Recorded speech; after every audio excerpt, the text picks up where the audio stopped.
Hello friends, मैं Kamlesh Badgaiya, assistant professor Mekalsuta college. आज मैं एमएस एक्सेस में फॉर्म के ऊपर एक और वीडियो लेकर के आया हूं। एक पहला वीडियो मैंने फॉर्म का बहुत बेसिक आपको बना करके दिया है और एक नया वीडियो। इस वीडियो में मैं फॉर्म के द्वारा किस तरह से हम फॉर्म के द्वारा एक फॉर्म डिज़ाइन करेंगे। उस फॉर्म डिज़ाइन से जो कि कॉलेज के लिए होगा, मैंने कॉलेज के लिए बनाया है, उस फॉर्म से हम किस तरह से डेटा की एंट्री करेंगे और वो डेटा जाकर के हमारे टेबल में, हमारे मेन डेटाबेस में जाकर के सेव होगा। तो ये एक मैं फॉर्म के द्वारा आपको एक प्रैक्टिकल करके दिखा रहा हूँ। तो आप सभी थोड़ा सा प्रैक्टिकल भी इसका करेंगे। प्रोसेस थोड़ी सी लंबी है, लेकिन एक बार समझ में आ गई तो बहुत बढ़िया टूल्स है ये हमारे लिए एमएस एक्सेस में। सबसे पहले आपको क्या करना है, सबसे पहले आपको एमएस एक्सेस की विंडो ओपन करनी है। इसके बाद आप क्रिएट में जाएं और क्रिएट में जाने के बाद आप टेबल में क्लिक करें और एक टेबल यहाँ पर आप डिज़ाइन करें। जैसा कि मैंने आपके सामने यहाँ पर एक टेबल डिज़ाइन की है। इस टेबल में मैंने कुछ फील्ड्स लिए हैं: professor ID, name, father's name, department, date of birth, post office, police station, district, pin, mobile, photo. एक मैंने फ़ोटो भी लिया है ताकि जिस प्रोफेसर की प्रोफाइल हमको देखनी है उसकी फ़ोटो भी हमारे सामने दिखनी चाहिए। तो ये एक मैंने लिया है। इस तरह से आप कॉलम ले लें और कॉलम के साथ में फिर उनका डेटा टाइप भी आप देते हैं। जो आईडी है तो नंबर दे दें, टेक्स्ट है, डेट ऑफ बर्थ है तो डेट है। फ़ोटो में आप अटैचमेंट रखें जो कि हम अपने कंप्यूटर में सेव डेटा में से उस अटैचमेंट फ़ोटो को उठा करके हम देख सकते हैं। तो ये आपको फील्ड तैयार करनी है, कॉलम तैयार करना है, साथ में डेटाबेस। इसको आप यहाँ पर तैयार करके और क्रॉस करेंगे। इसके बाद आप क्रिएट में आइएगा। क्रिएट में आने के बाद आप फॉर्म डिज़ाइन करके एक विकल्प आपके सामने होगा, उस फॉर्म डिज़ाइन को आप क्लिक करिएगा। जैसे ही आप फॉर्म डिज़ाइन को क्लिक करेंगे तो एक फॉर्म आपके सामने खुलेगा वाइट कलर का। और यदि इसमें हमको अपने फील्ड या अपने कॉलम्स को ऐड करना है तो आप राइट हैंड साइड पे देखिएगा, एक ऐड एग्जिस्टिंग फील्ड करके एक विकल्प हमारे सामने होगा, उसको आप क्लिक करिएगा। जैसे ही आप क्लिक करेंगे तो दाहिनी तरफ आपके ये फील्ड लिस्ट खुल जाएगी और यहाँ पर आप अपने टेबल के नाम पर प्लस में क्लिक करेंगे तो जितने फील्ड आपने बनाई है वो सारी की सारी फील्ड आपके सामने यहाँ पर शो होने लगेगी। यहाँ पर आप प्रत्येक फील्ड को डबल क्लिक करते जाइए। जैसे ही आप डबल क्लिक करेंगे तो देखेंगे फॉर्म में एक डिज़ाइन यहाँ पर प्रारंभ हो जाती। जितने फील्ड आपने यहाँ पर बनाए हैं उन सभी के लिए हमारे पास यहाँ पर लिस्ट या डेटा आने लगता है। ये इस तरह से ये फॉर्म हमारे सामने दिखेगा। इस फॉर्म में जितने भी यहाँ पर टेक्स्ट बॉक्स हैं, इन सभी टेक्स्ट बॉक्सेस को, फील्ड्स को आप थोड़ा सा अरेंज कर लें। अरेंज करना बहुत ही आसान है। आप चाहें तो इंडिविजुअली एक को सिलेक्ट करके और एरो की से या माउस से दाएं बाएं ऊपर नीचे जैसा आपको अरेंज करना है उस हिसाब से आप अरेंज कर सकते हैं। तो इनको हम अरेंज कर लेते हैं। फ़ोटो जहाँ पर हम इमेज रखेंगे उस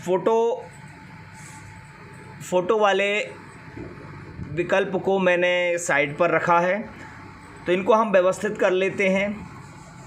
आपको ये फॉर्म में और साथ में दिखाता चलूँगा। ये इस तरह से मैंने पूरे फॉर्म को मैंने अरेंज करके रखा है। जो भी कॉलम्स हमने दिए हैं वे सारे कॉलम्स आपको ये बाएं हाथ में दिखाई दे रहे होंगे। यहाँ पर इन टेक्स्ट बॉक्सेस में जिसमें डेटा हम स्टोर करेंगे, वो डेटा जो इनपुट हम करेंगे वो डेटा यहाँ पर राइट हैंड साइड पर आपको दिखाई दे रहा होगा। और सभी फील्ड्स में डेट ऑफ बर्थ को मैंने फ़ोटो के नीचे रखा है। यहाँ पर मैंने फ़ोटो लगाई है। तो इस तरह से आप अपने फॉर्म को अरेंज कर लीजिएगा।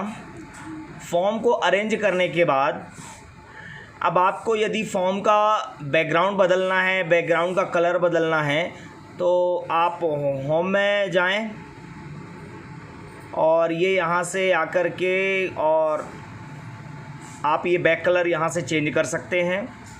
होम बटन में आपको बैक कलर, फॉर कलर आपको दिखेगा, उसमें आकर के आप चेंज कर सकते हैं। या आप फॉर्म में राइट क्लिक करें और उसकी प्रॉपर्टी में आएँ तो ये यहाँ पर आपको राइट हैंड साइड पर इसकी प्रॉपर्टी विंडो दिख रही है। इस प्रॉपर्टी विंडो में आप जाकर के बहुत सी डेटाबेस है जो कि हम यहाँ से चेंज कर सकते हैं। तो ये सारे फील्ड्स आपके सामने दिए हैं। इन फील्ड्स में जाकर के और आप डेटाबेस में अपने फॉर्म में या जिस भी कंट्रोल को आप चेंज करना चाहते हैं उस कंट्रोल को आप सेलेक्ट कर लें और उस कंट्रोल से संबंधित प्रॉपर्टी विंडो आपके यहाँ सामने दिखाई देगी। इसमें जाकर के और आप जो भी इसमें डेटा चेंज करना चाहें, जो भी प्रॉपर्टी चेंज करना चाहें वो आप कर सकते हैं। और आप चाहें तो जितने भी फ़ॉन्ट हैं आपके पास, इन फ़ॉन्ट का कलर भी आप होम बटन से चेंज कर सकते हैं। यहाँ से कलर हमने ले लिया। कलर लेने के बाद आप चाहें तो इनको बोल्ड कर लें, इटैलिक कर लें, अंडरलाइन कर लें, जैसी आपकी इच्छा। आप जो भी यहाँ पर प्रॉपर्टी यूज़ करना चाहें उन प्रॉपर्टीज़ को आप यहाँ पर यूज़ कर सकते हैं। तो इस तरह से ये फॉर्म हमारा डिज़ाइन होता है। अब यदि आपको ऊपर हेडिंग देना है यदि आपको, तो हेडिंग देने के लिए आप एक बहुत अच्छा काम कर सकते हैं कि आप इस कंट्रोल में से यहाँ पर आप डिज़ाइन टूल में जाएं और ये आपके सामने एक लेबल बटन दी होगी। उस लेबल बटन को आप सेलेक्ट करें और अपने इस फॉर्म में आकर के उसको पुट डाउन करें।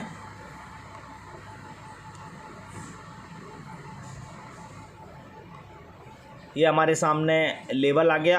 अब यहाँ पर आप जो चाहें जो टेक्स्ट लिख दें और उसकी टेक्स्ट की प्रॉपर्टी को सेट कर लें। तो इस तरह से हम फॉर्म डिज़ाइन करते हैं। तो ये सारी प्रोसेस आप धीरे धीरे करते जाएं। मैंने एक फॉर्म डिज़ाइन किया है। ये मैं आपको फॉर्म का डिज़ाइन विंडो में आपको यहाँ पर फॉर्म का डिज़ाइन व्यू दिखा देता हूँ किस तरह से इसका मैंने डिज़ाइन किया है। ये एक फॉर्म मैंने डिज़ाइन किया है।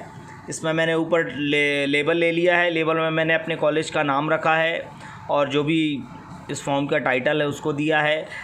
इस तरफ मैंने राइट हैंड साइड पे कॉलम्स लिए हैं, फिर उनके नाम लिखे हैं। 2 मैंने बटन भी लिए हैं। बटन भी हमारे पास ये लेबल के जस्ट बाजू में बटन होगा। उस बटन को आप क्लिक करेंगे तो जैसे ही आप उस बटन को क्लिक करके अपने फॉर्म पर एक भी बटन आप लेकर के आएंगे तो ये कॉमन बटन विज़ार्ड खुलेगा। यहाँ से आप रिकॉर्ड ऑपरेशन में जाकर के add record, delete record, duplicate, print, save, undo, जो भी आप यूज़ करना चाहें उस एक्शन को यहाँ पर परफॉर्म कर सकते हैं। मैंने यहाँ पर ऐड रिकॉर्ड रखा है और यहाँ पर डिलीट रिकॉर्ड रखा है।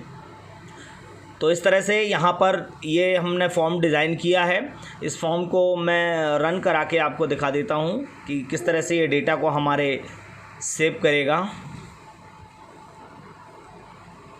तो ये फॉर्म को रन करने के लिए मैंने इस पर डबल क्लिक किया। ये देखिए मेरा रिकॉर्ड आपके सामने है।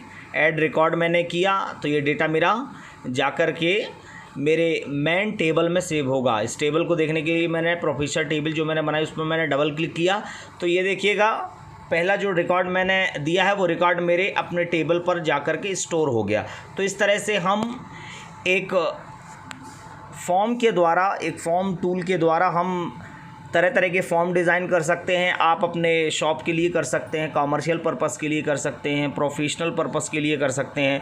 तो ये फॉर्म बहुत बढ़िया टूल्स है और इस टूल के द्वारा हम बहुत सारे कार्यों को भी कर सकते हैं।